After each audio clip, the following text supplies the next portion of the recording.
ናፊባ ክፍል 6 ደራሲ አምባዬ ጌታነህ ተራኪ ኢልሃም ፈሪድ አሚን ቲዩብን ሰብስክራይብ ላይክ እንዲሁም ሼር በማድረግ ቤተሰብ ይሁኑን። ወደ ታሪኩ ሲሃም ያጎቷን አነጋገርና ጥያቄ እያሰላሰለች ተቀምጣለች። ለምንድነው አስታውቂኛለኝ? ለምንስ ነው ለማን የተናገርሽው ብሎ ይጠየቀኝ? ምን ተፈጥሮ ነው? አጎቴ ማይን በመታወቁ የሚያገኘው ጥቅም ምንድነው? የሆነ ነገርም አለ። እሺ ይታወቃት እንበል። እሺ ለመታወቅ መፈለጉን ማንነቱን እሷ እንዳታውቅ የፈለገው ለምንድነው? እያለች በርካታ ጥያቄዎችን እያነሳች እያጣለች ሶፋው ላይ ጋደም ብላለች። ስልኳ ሲጠራ ደህና ነኝ ፍቅር፣ ደህና ነኝ። አንቺስ? ቆይታሽ ምን ይመስል ነበር? እንዴት ይሄደልሽ ነው አላት። ምንም አይልም ቤቴን አስተካክዬ ብላ ማህሌት መምጣቷንና ስላወሩት ነገር እንዲሁም አጎቷ ስላላት ነገር ልትነግረው ብላ እንደገና ተወቹ። ተሚር ለማህሌት ጥሩ አመለካከት እንደሌለው ስለምታውቅ በትነግራው ይበልጥ ጥላቻው እንደሚጨምር እሷንም እንደሚናገራት ስለገባት አፏ ድረሳ መለሰችው። ቤቴን አስተካክዬ ሶፋ ላይ ጋደም ብዬ ቴሌቪዥን እያየሁ ነው ስትል መለሰች።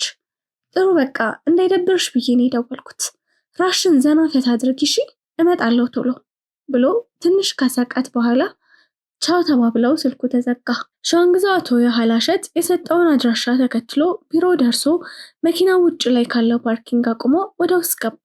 ውጭ ላይ መኪና የሚያስመርጡት ሰራተኞች ሲያናግሩት እኔ አቶ የሐላሸት ጋር ነው የምገባው፣ እሱ ጋር ነው የተቀጣጠርኩት ብሏቸው አንደኛው ሰራተኛ ቢሮ ደርሶት ወደ ቦታው ተመለሰ።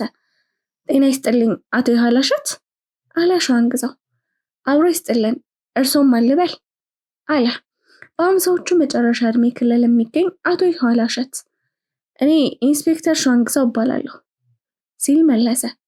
ጥሩ ኢንስፔክተር፣ አንተ ነህ አይደል በስልክ ያወራኸኝ ሲል ጠየቀው። አዎ እኔ ነኝ። ጥሩ እሺ ምን ልርዳህ ሲል ጥያቄውን አስከተለ። ይህን የመኪና ኮድ ያውቁታል ብሎ የመኪናውን የኋላ ታርጋ ቁጥር አሳየው። አቶ የሐላሸት ቁጥሩን በትክክል ካስተዋለ በኋላ እስኪ አንድ ጊዜ ታርጋውን ንገረኝ አለና አስነበበው። አቶ የሐላሸት ኮምፒውተሩ ላይ ታርጋውን ሲፈልግ አገኘው። አዎ ታርጋ ቁጥሩ የኔ ነው፣ መኪናውም የኔ ነው አለ አቶ የሐላሸት በራስ መተማመን። አከራታይ ሆነው ወይ ሸጣው ሲል ጠየቀው። ኮምፒውተሩን በድጋሚ ለካውና ኮዱን ክሊክ ሲያደርገው የተከራየውን ሰውዬ ማንነት ሙሉ አድራሻውን አገኘ። መቼ እንደተከራየ ጭምር ቀኑን ይገልጻል። አይ አከራይቸው ነው፣ ካከራየው ደግሞ 5 ቀን ሆኖኛል። በአሁን ሰዓት ባህር ዳር ግራንድ ሆቴል ውስጥ ይገኛል። የተከራየኝ ዲያስፖራ ነው። ላሊበላን ጎብኝተው ባህር ዳር አልፈዋል። እዛ ገዳማቶችን ለማጎብኘት ነው የመጡት። ከዚህ በመቀጠል ወደ ጎንደር እንደሚሄዱ ነግረውኛል። ነገር ግን አሁን እንዳልኩ መኪና ያለው ጎንደር ነው፣ ማለቴ ይቅርታ ባህር ዳር ነው ያለው። ለማረጋገጥ ከፈለክ ደግሞ የሆቴሉም ስልክ አለኝ፣ አንተን በፈለከው ማረጋገጫ ማረጋገጥ ትችላለህ በማለት በቅንነት አመላከተው። ኢንስፔክተር ሻንግዛው በጥሞና ሲያዳምጥ ከቆየ በኋላ ስለዚህ መኪኖች ላይ ጂፒኤስ ትገጥማለህ ማለት ነው አለ። አዎ በሚገባ፣ ደንበኞቻችንንም መኪናችንንም ለመጠበቅ ስንል ገጥመናል። ይህም ለሁላችንም ጥሩ ነው አለ ኢንስፔክተር። እዛው እሱ ጋር እንደተቀመጠ ወደ ቢሮ ደወለና ጸሐፊዋን የባህር ዳር ከተማ የፖሊስ ኮሚሽንን ስልክ ቁጥር ቴክስት እንድታደርግላት ነገራት። ቴክስቱ እንደደረሰው ወደ ባህር ዳር ደወለና የመኪናውን መኖር የተባለ ቦታ እንዲያጣራ ነገረው። ከደቂቃዎች በኋላ የመኪናው መኖር አረጋገጠለት። አቶ የሐላሸት ለሰጠው ፈጣን መረጃ መስግኖ ሊወጣ ሲል ኢንስፔክተር፣ የመኪናው ታርጋ በፌክ ይሰራል። ብዙ ወንጀለኞች ዋና ታርጋውን ይፈቱና ራሳቸው ታርጋ ሰጥተው ለኩይ ተግባራቸው ያውሉታል አለው። እሱም ልክ ነህ፣ በሚገባ ተረድቻለሁ። ለአንተ ትብብር ግን በእውነት የላቀ ምስጋና ነው ያለኝ ብሎ አመስግኖት ወጣ። ኢንስፔክተር ሻንግዛው በራሱ ስህተት እየተናደደ በመጣበት መንገድ ተመልሶ ወደ ቢሮ ገባ። በጣም ከመናደዱ የተነሳ ያገኘው ወረቀት እየቀዳደረ ቆሞ በመስታወቱ ቁልቁል ይመለከት ጀመር። ከሚወርዱትና ከሚያልፉት መኪኖች መሃል የሚያገኘው ይመስል ዝም ብሎ ይመለከት ጀመር። ዝም ብዬ ልከተለው ይገባ ነበር ቲሽ አለና በእግሩ ግድግዳውን ደጋግሞ መታው። ራሱን የሆነ የሚቀጣጠል ክፍል አስገብቶ ቢቀጣው ደስ ይለው ነበረ። የቢሮ በር ተንኳኳ። እይታውን ወደ በሩ መልሶ ይግቡ አለና ወንበሩ ላይ ለመቀመጥ አመራ። አለቃ የፍርድ ቤት ትዕዛዙን ይዣለሁ። አሁን ቤቱን ለመፈተሽ የሚያስችል ፈቃድ ስላለን መፈተሽ እንችላለን አለ። የፖሊስ ሰላምታ ከሰጠ በኋላ ጥሩ እሺ፣ አሁኑኑ ማድረግ ትችላለህ። የምትፈልገውን ሰው ያዝ። እያንዳንዱን ነገር አንስታችሁ ፈትሹ። ያ የማይረባ በእኛ ላይ ጥሩ ጨዋታ ነው ያዘው። እኔ ደግሞ ሸዋንግዛው አይደለሁም። እሱን የገባበት ገብቼ ከርቸሌ ካላስገባሁት አለ እልህ እየተናነቀው። ትንሽ ቆይቶ ለሲያም ሊደውልላት አስቦ ከእንደገና ስሜታዊነቱን ትቶ ራሱን ሰብስቦ አስቦቶ ሰዎች ላይ የማይፈልገውን ነገር እሱ ሊያደርግ እንደሆነ ሲያስብ በራሱ አፈረ። በጣም ይቅርታ እሺ፣ የሁሉ ነገር የፈጠርኩት እኔ ነኝ አለሽ ሜላት የጥፋተኝነት ስሜት እየተሰማት። አይ አሁን እንኳን ጥፋቱ የኔ ነው፣ መከተል ነበረብኝ። ግን ደግሞ አስቤ የነበረው እንደምከተለው ካወቀ ወደ ራሳቸው ቦታ ይወስደኛል ብዬ ስለሰጋው ለራሴ ስለፈራው ነው አለ ሸዋንግዛው። እና ፍራቻ እኮ ልክ ነው። የምትፈራላቸው ልጆች አሉ እኮ። እነሱ ያላንተ ምን ይወጣቸዋል? እናታቸውን በውል ሳያውቁ ያጧት፣ አንተን ደግሞ አውቀው ሲጎዱ ምን ያክል የሚሆኑ ይመስልሃል? ለስራህ መታመን ስትል ራስህን ብትሰዋ ልጆችህን ማን እንደ እናትና እንደ አባት ሆነ ያሳድጋቸዋል? ሸዋንግዛው አንገቱን አቀርቅሮ አንድም ምላሽ አልሰጣትም። እኔ ላንተ የሙያ ክብር ስል ቃል ገብቻለሁ። በጭራሽ ምንም አይነት ነገር ካንተ እውቅና ውጭ አላደርግም። ደግሞም ለመጨረሻ ጊዜ ነው የሄድኩት። ለካ ከኔ ውጭም ሌላ ሴት ጋር ሄድ ነበረ አለችና ሜላት ስቅስቅ ብላ አለቀሰች። ሸዋንግዛው ሊያጽናናት አልፈለግም፣ ዝም አላት። እሷም መለኋን ንዴቷ እስኪወጣላት ድረስ ስቅስቅ ብላ አለቀሰች። በመጨረሻም እንባዋን እያበሰች ሞቱ ይገባዋል፣ ከሃዲ ነው፣ ለከሃዲዎች ሞት ራሱ ሲያንስ ነው፣ አሟሟታቸው መሻሻል አለበት አለች። ምንም አላላትም፣ አንድም ነገር አልመለሰላትም። አንዱንም ንግግሯን አልተቃወማትም። ዝም ብለው ብቻ ይመለከታታል። ሊነካት የምታሳሳ እንቡጥ አበባ መስላት አየችው። የምትታየውን እጅ የማትዳድሰሰዋን ጣዖት መሰለችው። በዛሽ ቅጽበት ጨረቃ ውበቷ ደምቆ ታየው። እንደ ማንኛውም ሴት መናደዷ የውበቷ አንዱ አካል እንደሆነ ሊያምን ጫፍ ደረሰ። ወዲያና ወዲህ የምትንሸራሽራቸው ጣቶቿ አለንጋ ናቸው። ቀጫጭን ሆነው በድሎትም ያላሰላሱ ናቸው። አሜሪካ በክብር አስቀምጣ የምታኖራት ቅርስ እንጂ የምትመስለው ሰርታ የምታደር አልመስል አለችው። ፍስስ ብሎ የአፍንጫ ወራረዷን፣ የዓይኖቿን መጠኛ ውፍረት፣ የከንፈሮቿን ስስነት ሲመለከት ከዚች ውጭ ሴት ምን አይነት ሴት ልትኖር ትችላለች ብሎ ራሱን ጠየቀ። ደግሞ ውሻ ሞቷል ብዬ እንደዛ ማዘኔ ይቆጨኛል። ከዚህ በኋላ ለኔ ወዳይ በድጋሚ ሞቷል።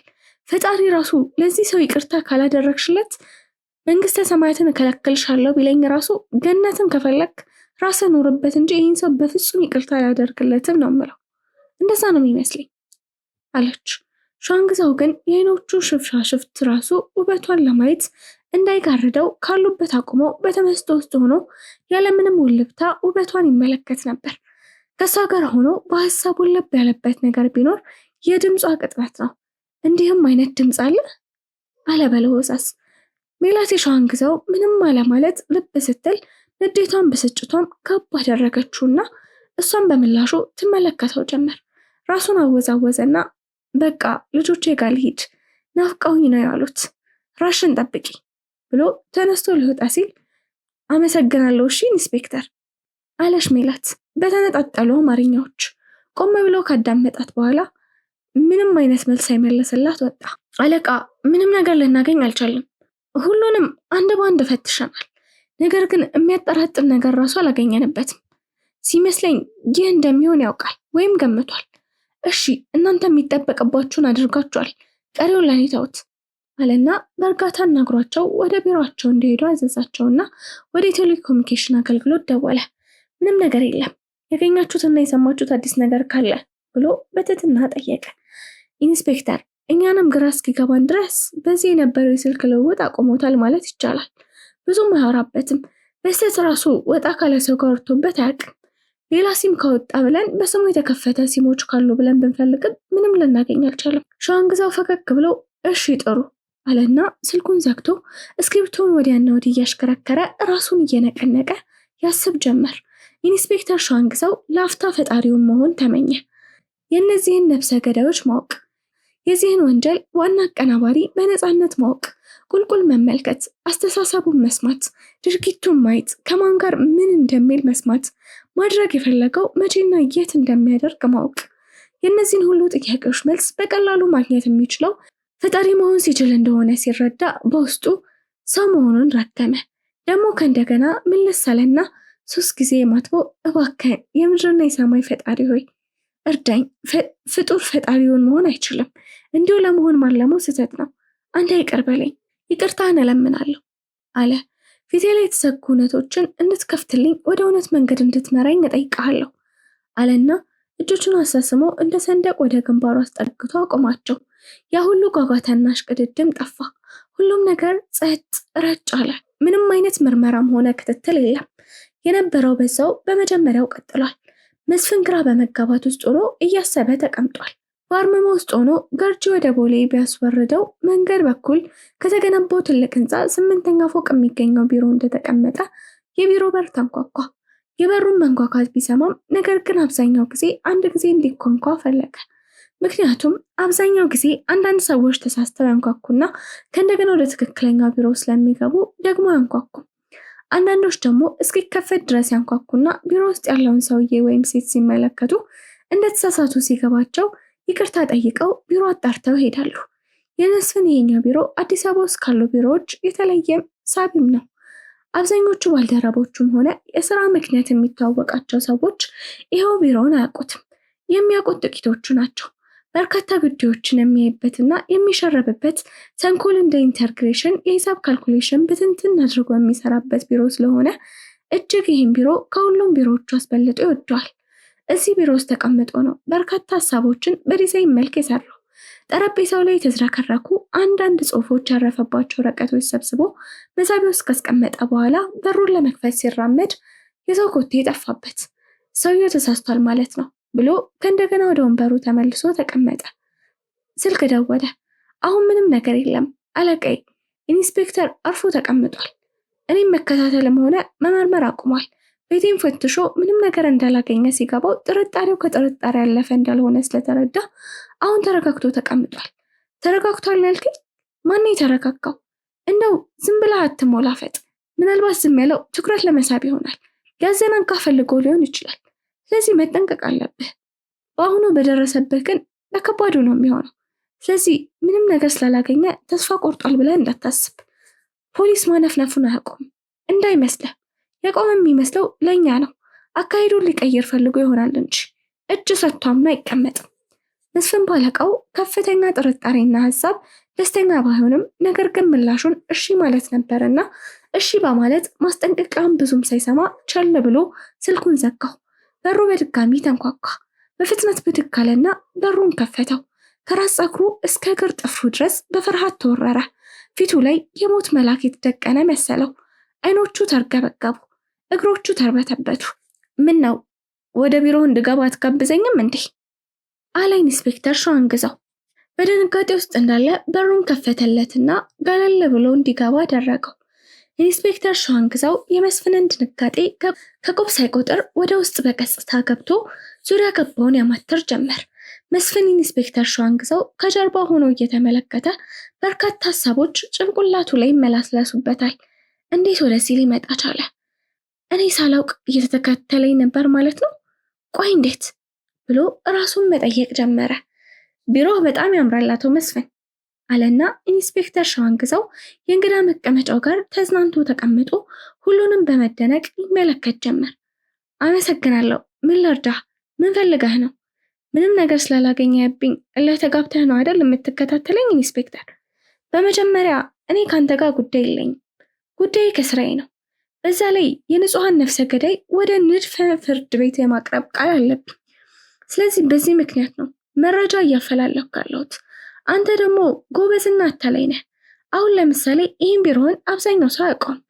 ለምንድን ነው ይሄ ከሁሉም ቢሮዎች የተለየ በሰዎች የማይታወቀው ብሎ ጠየቀው። መስፍን ፍርሃቱ ለሌላ መላምት መግቢያ በር እንዳይሆንበት ስላሰበ ምንም እንዳልተፈጠረ በማስመሰል ፈገግ አለና አንዳንድ ነገሮች እኮ እንኳን ከሰው ከራስም የምደብቃቸው ጉዳዮች አሉ። በዚያ ምክንያት ነው። ኢንስፔክተር ሸዋንግዛው የለበጣ ሳቅሳቅና ይሆናል አለና የእጅ ሰዓቱን ተመልክቶ ከእንደገና ወደ መስፍን ዞሮ ጊዜው ቢረፍድም እውነቱን እደርስበታለሁ። ይህን ደቂቆ ቃል እገባልሃለሁ። ይኸውልህ ኢንስፔክተር፣ እኔም ወንጀለኞችን አግኝተህ ከኔ ራስ እንድትወርድልኝ እፈልጋለሁ። ያን ጊዜ እኔም በሰላም የሰላም አየርን ተነፍሳለሁ። አሁንስ ስልችት ነው ያለኝ አለ መስፍን። የቢሮ በር ተንኳኳ። ደግሞ ማን ይሆን አለና ተነሱ። የቢሮውን በር ሲከፍት ፖሊሶች ነበሩ። አለቃችሁን ፈልጋችሁ ነው? ግቡ፣ ውስጥ ነው ያለው አለና በሩን እስከ መጨረሻ ከፈተላቸው። አለቃ ያው ፍቃዱ ብሎ አንድ ረዳት ሳጅን የፍርድ ቤት የመፈተሻ ወረቀቱን ሰጠው። የመፈተሻ ፍቃዱ ለመስፍን አሳየውና እንዲፈትሹ አዘዛቸው። መስፍን ሁሉም ነገር ተገለጠለት። ኢንስፔክተር ሸዋንግዛው እስካሁን ያለምንም ስራ ተቀምጦ ዙሪያ ገባውን ሲመለከት የነበረው የፍርድ ቤት ማዘዣ እስኪደርስለት ነበረ። በዚህ ጊዜ ነበር የአለቃው ማስጠንቀቂያ የታወሰው። የኢንስፔክተር ጣጣ የበለጠ ያሰጋውና ያሳሰበው የአለቃው ንዴትና ብስጭት ነበር። መስፍን ስልኩን ይዞ ወደ ውጭ ሊወጣ ሲል ወዴት ልትሄድ ነው? ፍተሻችንን አጠናቀን እስክንወጣ ድረስ የትም መሄድ አትችልም። በዛ ላይ ያለ ባለቤቱ መኖር የሰው ቤት አንፈትሽም። ስለዚህ እዚሁ ከኛ ከሆነ ቤትህን ቆመ ማስፈተሽ ይኖርብሃል አለ ኢንስፔክተር ሸዋንግዛው ፊቱን ኮስተር አድርጎ። መስፍን በፍርሃት ተዋጠ። የሆነውን ነገርና የተፈጠረውን ሁሉ ለአለቃው ለመናገር ነበር ለመውጣት የፈለገው። አሁን የሚያደርገው ነገር ጠፍቶበት ነፍስ ውጪ ነፍስ ግቢ እያለ ጉዝ ነገር መስሎ ቆመ። ኢንስፔክተር ሸዋንግዛው መበርበር ያለበት ቦታ ሁሉ ከበረበረ በኋላ አንዳንድ ማስረጃዎችን ይዞ እንዲሁም የመስፍንን ስልክ ተቀብሎ ወደ ፖሊስ ጣቢያ ተመለሱ። ስልክህን ከመረመርን በኋላ እንመልስልሃለን፣ ስለዚህ ለተወሰነ ጊዜ ያለ ስልክ መቆየተ ነው ብሎት ሊሄድ ሲል፣ አረ መርማሪ፣ የፈለግከውን ሌላ ነገር መውሰድ ትችላለህ፣ ነገር ግን ስልኬ እንድትመልስልኝ እፈልጋለሁ፣ ምክንያቱም የስራ ስልክ ነው፣ ባለጉዳዮች ይደውላሉ ብሎ ለማስረዳት ሞከረ። እሱን ተው፣ እኔ የፈለግኩት ሌላኛውን ሲም ካርድ ነው፣ አይዞህ አጣርተን በተቻለ መጠን ቶሎ እንመልስልሃለን አለና ባልደረቦቹን ይዞ ወጣ። መስፍን የነሱን መውጣት ተከትሎ እግር በእግር ተከትሎ ወጣና አቅራቢያ በሚገኘው የስልክ መደወያ ስፍራ በመሄድ የተወሰኑ ቁጥሮችን ነካክቶ ደወለ። ሀሎ፣ ጤና ይስጥልን። እንዴት ነሽ አለቃዬ? መስፍን ነኝ። ምን ሆነህ ነው በራስህ ስልክ ያልደወልክልኝ? ስልክህ ባትሪ ከዘጋ ደግሞ ቻርጅ አድርገህ መደወል ነበረብህ። አሁን በዚህ በምናወራው በቀላሉ ይታወቃል። ስለዚህ ስልክህን ቻርጅ እስኪደረግ ታግሰህ ደውልልኝ አለችው። እሱ መች ጠፋኝ። ያ የተረገመ መርማሪ እንዴት እንደሆነ ባላቅም አሁን ቢሮዬ መጥቶ በደንብ ፈትሾ ስልኬንና አንዳንድ ወረቀቶችን ወሰደ። ምን አልከኝ? እስኪ ድገምልኝ። ምንድን ነው ያልከው? አንተ ማትረባ ስትል አንባረቀች። መስፍን በፍርሃት ዝም ጭጭ አለ። አለቃዋ በጣም ተበሳጨች። ንዴቷ በሙሉ መስፍን ላይ አላከከች። የማትረባ ነህ፣ እንቅስቃሴን በጥንቃቄ ተመልከት፣ ስትራመድ ዙሪያ ገባውን እያየህ ያልኩ ስንት ጊዜ ነበረ። ይህን ለአንተ ቸለተኝነትና ያለመስማት መዘዙ። አሁንስ ፍራቻዬን ተረዳኝ? ለምን ዝም አለኝ ብለህ ራስህን ጠይቅ። ያ ወንጀለኛና መርማሪ እስከ መጨረሻ በጥሮ የብዙውን ጓዳ እንደፈተሸ። ነገር ግን አንተ ምን አልክ? ችግር የለውም አይደል አልከኝ? እና አሁንም የምታደርገው ነገር አለ? እስኪ እቅዳለህ? እኔ ሳውራ በራስ መተማመንህ ከፍ ብሏል እና ልታወራኝ ትችላለህ አለችው በንዴት ውስጥ ሆና። መስፍን ቃል መመለሱን እንደ ንቀት ስለሚቆጥረው ሁሉንም ንግግሯን በትዕግስትና ባስተውሎት ያዳምጥ ነበረ። አዋቂነታቸውን ለማሳወቅ ሲሉ ትንሽነታቸውን ከሚገልጡ አይነት ውስጥ አይደለችም። የሀሳብ አጥር ሰባብራ አሁን የምትባለውን ጊዜ ማምጣት ትችልበታለች። መሳቅ ፈሊጧ ነው። ውብና ማራኪ ናት። ተስፋና ትዝታን ቀይጣ ጣፋጭ ዛሬን የመጋገር ጥበብ ታድሏታል። ሳያቋ የልብ ሀዘኗ የሆነ ስለሆነ ጉርፊያ እንኳን ውበት አለው። እንኳንስ ፈገግታዋና ሳቋ ጉርፊያ ይናፈቃል እና ዝም ብዬ በሆነ ባልክ ሆነው ላስኮርፋት እሞክራለሁ። በሆነውም ባልሆነውም የሚያላዝን በነገሮች ሁሉ የሚያማርር ውስጡ የመሸበት ሰው ምቾት አይሰጣትም። በፍጹም ደስ አይላትም፣ አትወድም። ዓለምህ የውስጥህን እንጂ የውጭ ነጸብራቅ አይደለችም። ማንም ሲፈልግ የሚያበራ ሳይፈልግ የሚያደበዝዘ ሞኝ አትሁን። ሰዎች እንደፈለጉ የሚጠልዙ ሲቀር ደግሞ የሚያንጠባጥቡ መደሰቻ ኳስ መሆን የለብህም የሚል ምክር አላት። ክፍል 7 ይቀጥላል።